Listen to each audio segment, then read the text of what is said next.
Голманот на Шкендија Дино Захов е познат по своите одбрани, но и љубовта кон музиката. Денеска екипата на Без маска во Тетово на гости кај него на стадионот на Шкендија да поразговараме најпрво за фудбалот, потоа за неговата љубов кон музиката и за љубовта кон кафето. И Добро утро. Добро утро. Добре дојдовме, добре те најдовме во Тетово утрински вака. Добре дојдовте, ви благодарам за посетата. Знаат ли луѓето дека се викаш Костадин? Па знаат најчесто тие што слушаат, например, некои преноси, затоа што на телевизија и на радио кажуваат за цело име и презиме, али повеќето овде во Струмица, во Тетово, во Скопје ме викаат Дино. Те вика некој Костадин? Не, ни мајка ми. Никога ќе сгрешиш нешто? Не, никој. Тогаш имаме други изрази. Вие минатата недела игравте утакмица во Шведска, игравте нерешено 1-1 и сега деновиве веќе ќе го играте реваншот во Скопје. Какви се очекувањата од вториот надпревар? Па со оглед на тоа дека имавме добар резултат во Стокхолм, очекуваме добар надпревар и во Скопје и се надеваме дека ќе го пројдеме и тоа трето коло во Конференц лига, затоа што ни е многу битно и пред себе имаме еден многу добар противник што на хартија секако е подобар од нас. Што значи тоа за Шкендија ако победите? Што е следно? Следно е четврта и последна квалификациона рунда за влез во групите и би требало да играме со Словачко. Тоа е екипа од Чешка. Последниве години нели играте во европските лиги, меѓутоа никако да стигнете до на финална фаза. Лани, ако се сеќавам, убаво изгубивте од Тотенхем. Какво беше чувството да се излезе на терен против екипата на Морињо? Па, убаво е чувството да се игра со таква добра екипа, затоа што на таков надпревар не очекувате премногу од вас и се што ќе дојде може да го зграбите. Многу е интересно што внатре на теренот во некои моменти и не се осеќа таа голема разлика од некој англиски премиер-лигаш и нас. Затоа имавме доста шанси и изгубивме со 3-1, имавме 1-1 резултат и шанса на 1-1. Така да ако сме биле присебни, сме имали и среќа и сега тие се работите кои не делат од таа лига и нашата. Ти си веќе неколку години во Шкендија. Сега важиш за еден од милениците на публиката. Меѓутоа, кога дојде во клубот пред неколку години, кога потпиша, мислам дека го загубивте еден од првите надпревари од Вардар и тогаш мислам дека навивачите рекоа да раскинете му го договорот, нека си оди. Дали ги надмина тие моменти? Каков е сега односот со навивачите на клубот? Па видите, секогаш кога луѓето коментираат во ефект, може се да се случи и така беше, они сака да се идам од клубот, но со текот на времето, ако се однесувате професионално, ако се вршите вашата работа, некој тоа ќе го види и тоа ќе исплива на површина. Така да ја знаев што правам и нема потреба на никој да се докажувам што е надвор од зелените терени. Така да го поминав тоа само без никаков коментар и си кјутев и седев дома и нормално. Како се носеше со навредите на твоја сметка изминативе години, бидејќи нели пак играш во мултиетнички клуб, имало ли навреди на национална основа или не? Па генерално имало навивачките групи измеѓу себе што се навредуваат и што нас не ни одговара, затоа што ние не сме дел од политиката и ние треба први да бидеме луѓе што не покажуваат такво нешто и кога тоа се дешава, никој не се осеќа убаво. Така да мислам дека треба да се респектираме. Секој е роден таму кај што е роден, не можеш да избереш некој работи, али затоа треба да се префатиме. Како се носиш со поразите на клубот? Па убаво се носам. Поразите ми се поубави да ти кажам, Зошто? Па затоа што поише се фокусирам на тоа кај сум сгрешил и што сум можел да направам. Знаете, победите најчесто го заташкуваат тоа што не е добро, затоа што добро нема веза, победивме на крај, а ја не гледам така на стварите и таа еуфорија што има после победите не дозволува баш сите грешки да се кажат, а после поразите и тоа што е добро се заборува, затоа што и кога ќе изгубите тоа не значи дека е лош надпревар. Кога почна прв пат да играш фудбал? Па околу 14 години почнав касно, генерално касно ме викаа у мало другарите, ајде дојде, ама некако све као не сум ја тој тип за спорт, не ме интересираш. Пред фудбалот не си тренирал ништо друго? Пред фудбалот почнав пинг-понг. Затоа што онака ми беше у сала, викам ај ќе почнем, ама некако првиот тренинг влегов, вториот тренерот ми викаше само вака со палката и ја викам изгледа не е тој спорт за мене. Се откажа, после кошарка почнав месец дена, али се плаќаше тоаш и викам сега не ми се троши пари, моите некам да им барам дома и се откажав, па фудбал почнав само ради тоа што у школа имавме некој празник и требаше да се садат дрва, требаше да се чисти школата. И ти да избегнеш. Мене тоа не ми се правеше и вика, ајде ако сакаш голман ни треба. Ја викам, ајде одма. И така. Значи не беше од секогаш голман, тој излезе некако сосема спонтано. Сосема спонтано, умало најчесто играв, не бев голман. После тоа кога бранев за школата, тренерот на Беласица, тој што ги гледаше фактички своите деца, како играат, дојде и ми каже дека, види, дојди на тренинг, може да биде нешто од тебе. И почнав 1-2 недели, ама изгледа ја не го видов тоа што тој го гледаше и се откажав. Последната година пак исто игравме за школа и тоаш пак дојде истиот човек и ми кажа, види, биди сериозен, почни, имаш талент. И така се фатив за тоа и мислам дека среќен сум што сум почнал тоа да го работам. Твојата биографија стои запишан и еден надпревар за македонската репрезентација. Да. Зошто остана само на еден? Па тоа треба да го прашаме селекторот. Кој беше во тоа време? Па Игор Ангеловски беше. Мислам, нема веза, тоа после бев уште еднаш на позив со Италија и што не доби поголема шанса? Да. Мислам дека секој што игра фудбал во својата држава сака да игра за репрезентација. Не само што ми е криво, него сакав генерално да бидам дел од тој тим. Пробал ли некогаш во кариерата да отидеш надвор? Па сум пробал, да, некако не сум имал сериозни и добри понуди за да сменам клуб и сум се навикнал овде некако Скопје, Тетово, затоа и не може баш лесно да сменам кога ќе дојде некоја понуда, освен ако не е финансиски примамлива. Ипак за тоа играме фудбал и до сега не сум имал нешто такво, затоа и сум останал овде. Да, ти остануваш до 23-та година во Да, уште една година имам договор. Како се чувствуваш во клубот ете после 6 години? Па супер, како дома. Како дома. Да. Нас не утепа сонцето, сериозно не уби сонцето. Ќе не можеш ли негде на кафе? Ајде, ќе ве носам, може.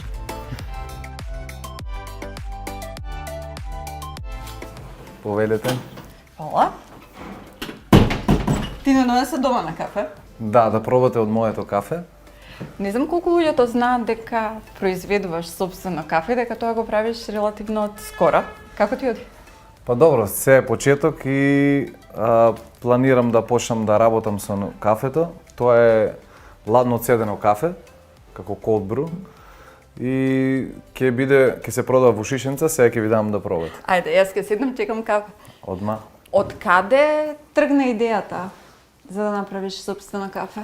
Па јас сум љубител на кафето и не почнувам ни ден без него. И сакав да направам нешто уникатно што е, нешто што ќе ме застапува мене и што ќе го конзумирам и ја исто. И направив еден пијалок што ќе биде убав за на лето. Интересна амбалажата. Благодарам. Како ви се добања? Кафето е многу добро. Одлично. Не, добро, не мора сега дека е за пред камера да кажеш дека е добро. Кога ќе се гаснат камерите. Името на кафето јас го прочитав како за 10. Ти ми кажа дека не е. Да, Зио се вика кафето. Од каде името? Има некоја посебна приказна? Па ова е италијански збор, Зио се кажува и тоа значи чичо. Мене у Шкендја сум најстар од сите играчи и ја им викам на сите се помали, им викам Чичо, затвори таму, Чичо иди таму и они мене викаат Чичо. И со уште еден пријател што заедно почнавме да го работиме тоа, ја и он меѓу себе се викаме Чича. И така ни дојде идејата да се вика. Дали кога ќе се пензионираш, можеби планираш да се посветиш на бизнисот со кафе целосно? Па, ќе видиме. Сега за сега, кафето е нешто што ме исполнува и мене фудбалот ме исполнува. Затоа сакам и после фудбалот да почнам нешто што исто ќе ме прави среќен. Затоа што ако работите нешто што го сакате, многу поише ќе дадете во истото и ќе работите и повеќе од тоа не само за пари. Сега, кафето е една опција за која ќе се пензионираш, ама втората опција е музиката. Пееш, често свириш со гитара и ги објавуваш видеата на социјалните мрежи и рече дека денеска ќе ни испееш нешто. Тука ли е гитарата? Да, овде е. Ќе ви испеам, па тоа е аматерски е све, мене ми исполнува исто. Без разлика дали некој тоа му се свига или не, ја уживам у тоа. Мислам дека има интересни реакции на социјалните мрежи. Луѓето те фалат твоето пеење. Па добро, тоа ми е мило, али ипак не е тоа битно. Битно е што сакам да споделам, ја споделувам не само музиката и енергијата. Ја кога тоа го правам, уживам у истото и сосема заборавам на све околу мене. Што ќе не пееш денес? Ќе пробам нешто од Олја Драгоевиќ. Ајде да видиме.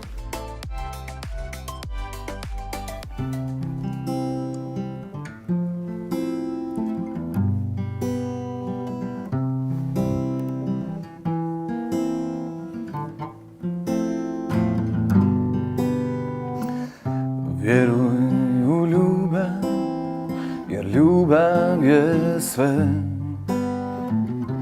Веруј у љубав, не живим без нje. Веруј у љубав и сачувај њу. Веруј у љубав, у добру и злу. Веруј у љубав и сачувај њу. Веруј у љубав, у добру и злу. Дај ми своју руку сад, нека љубав веже нас. Дај ми своју руку сад, као рједак цвет.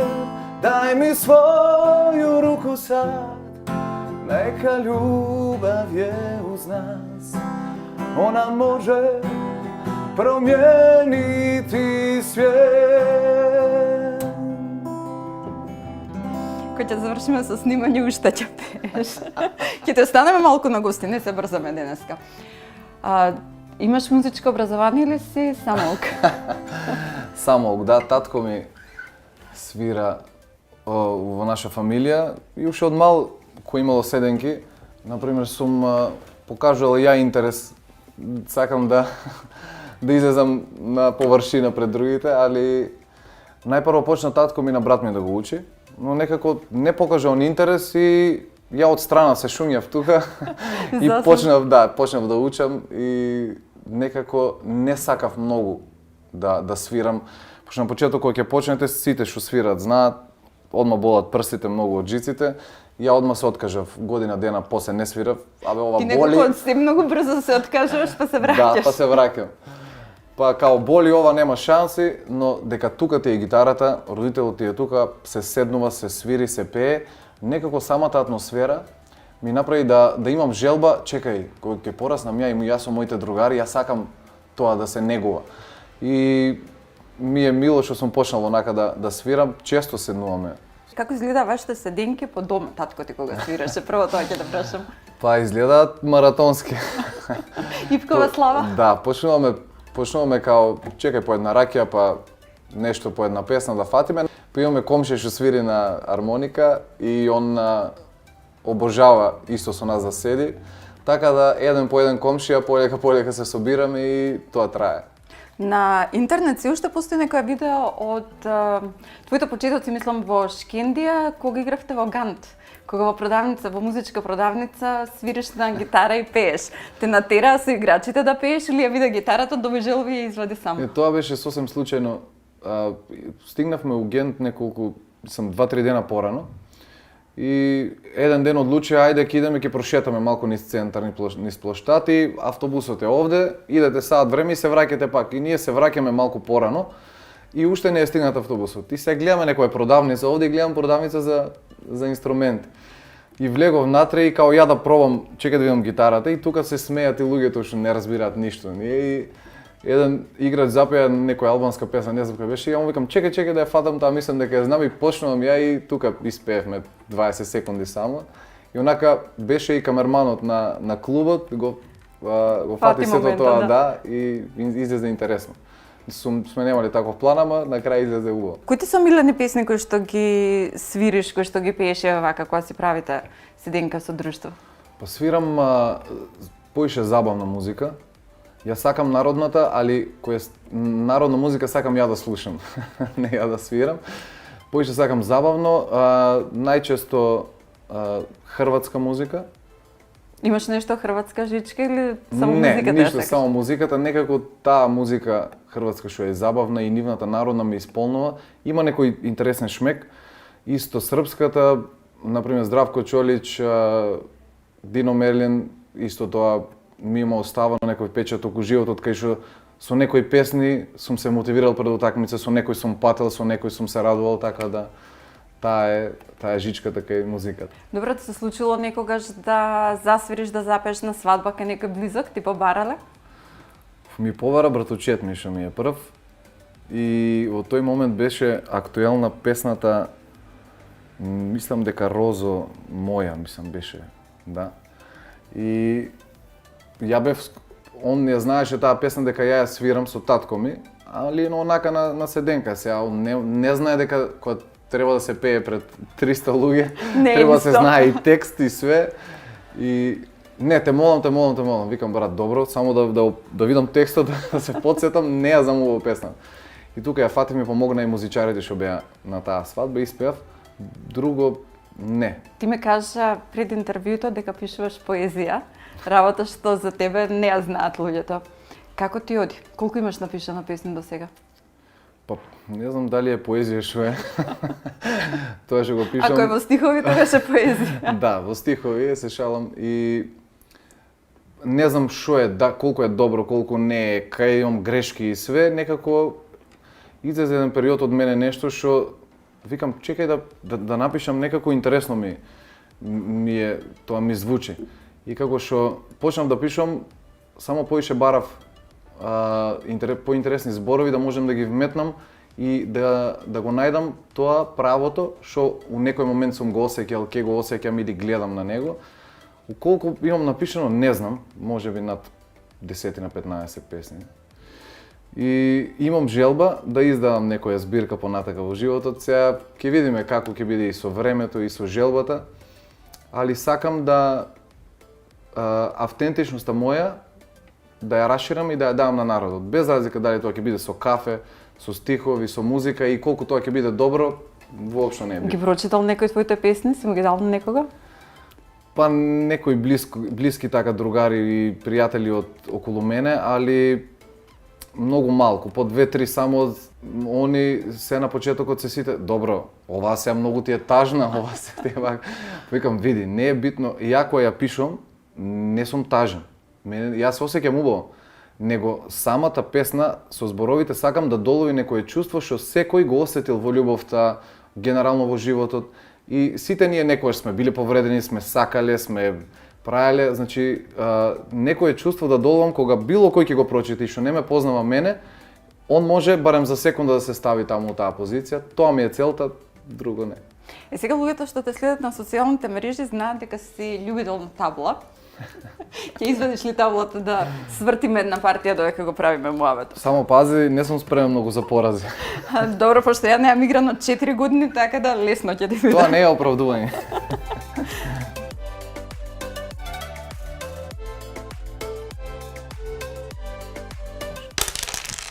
Кажи ми, кога научи да играш табла?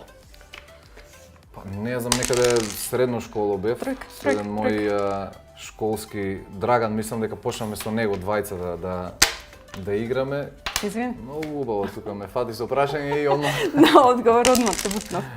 И почнаме со него некако фативме ритам и сега кога идам за струми си играме. Двајцата и баш е возбудливо. Како се носиш со поразите во табло? Тешко.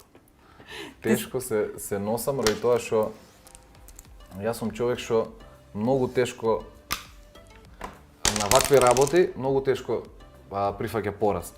Ме фрустрираат работи кога губам, а немам нешто под контрола. Дали ти се случило некогаш да губиш и да го натераш противникот да играте до моментот дека не го свртиш резултатот? Па не ми се случило тоа, али ми се случило да ги фрлам коцки. И да си отидеш? Ти си родом од Струмица. Како беше детството таму? На што се сеќаваш најмногу од твоето растање? Па најмногу се сеќавам на тоа што игравме у мало секакви игри. Од сабајле ќе излеземе до навечер и многу во детство имавме, некако бевме сите сплотени, немаше тоаш компјутери, немаше играње по дома. Сега не знам, сега ги бркаат изгледа децата од дома за надвор да излезат, нас не може да не приберат. Кога реши да се занимаваш професионално со фудбал, дали те поддржаат твоите или има некои други планови, да речеме, за тебе, па требаше да се убедувате дека да, фудбалот е љубов и тука ќе бидам, тука ќе останам? Ја имав бронхиална асма, некоја имав кога бев мал и не ми даваа често да излагам надвор да трчам. Знаеш, некојаш иди надвор, али да гледаш они како играат. Ја не можев тоа. Имав таков темперамент, имам што не можам тоа. И најчесто кога се враќав од мало, а знам дека сум испотен, сум трчала, не треба тоа, идев у веце и се криев таму 10 минути додека не се изладам.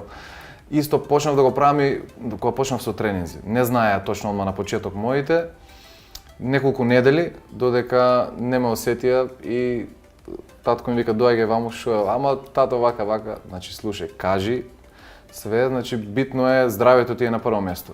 Колку правеше жртви во изминатите годините кога беше тинеџер, кога најмногу ти се излегуваше, колкави жртви правеше во однос на фудбалот? На почетокот си мислиш дека тоа се големи жртви што ги правиш, но после фаќаш ритам у начин на тој живот и гледаш дека ако сакаш да видиш некој, можеш да го видиш и преку ден.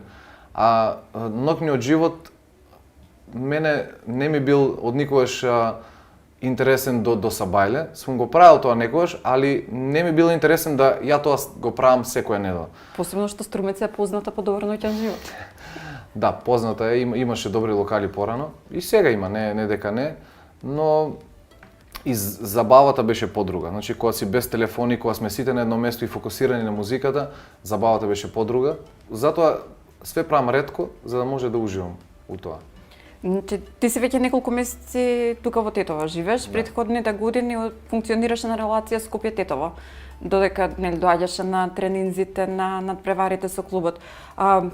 Ти фали ли тој брз живот што го има Скопје или се навикна на овој мирен живот тука? Каков е животот во помал град? Па немам проблем, ја многу брзо можам да се навикнам на начин на живот. И овде поише ми одговара, ради физичкиот дел, поише имам одмор, помалку возам, поише имам време за себе. А Скопје нормално е град кај што нуди малку поише работи, некој сакаш да идеш на кино, ќе сакаш да идеш до таму, па имал добар пејач, ќе идеш ќе го слушнеш и самиот град кога нуди повише, увото слуша и сакаш да идеш, а со самото тоа губиш на снага, не се одмараш кој што треба. Ево што одминуваат годините, помалку енергија имате, повише мора да ја штедите. И одлучив овде да пробам, да видам да заштедам малку енергија, да си дадам малку поише време за себе и да ископам нешто автентично од мене што е да можем да го дадам на народот. Ти важиш за еден од спортистите со најубав стил во Македонија, така пишуваат медиумите. Каков е твојот стил приватно? Дали си секогаш облечен кежуал спортски или може да имаш по плакарот некој одело, па знаеш да се скоцкаш, да ставиш машна? Па кежуал се облекувам. Немам тренерки облечено никогаш кога идам на тренинг. Без разлика на зима, например, сите и полесно е така. Фудбалерите облакаат тренерки, јакна и идеш на тренинг. Ја, например, не знам, може би сум облекол 3 пати у животот до сега. тренерки не носам, освен клубските што мора да ги носиме. И поише тој стрит стайл сакам да го терам. И сега како што изминува времето, се гледам сами од себе си во некој оверсайз облека, али пак е скомбинирано со некои 80 години, 80-тите, 90-тите некако. Тоа сум јас. И кога тоа го облакам ја, нормално дека кога 80% од луѓето не се облакаат така и 90, ќе најдеш на некој, ова не ти стои добро. Добро брат, ти имаш таков стил, ама сега дека ти си голман, викам нема врска, знаеш, тоа треба да го правиш дека ти исполнува. Ја кога ќе се облечам така како што ќе се облечам, мене ми е убаво со самото тоа. Јас се осеќам убаво. Те ти благодарам што не угости во Тетово. Ние тука ќе го завршиме интервјуто, ама не и партијата, да видиме кој ќе победи и како ќе заврши. Благодарам и на вас за понудата и се гледаме пак.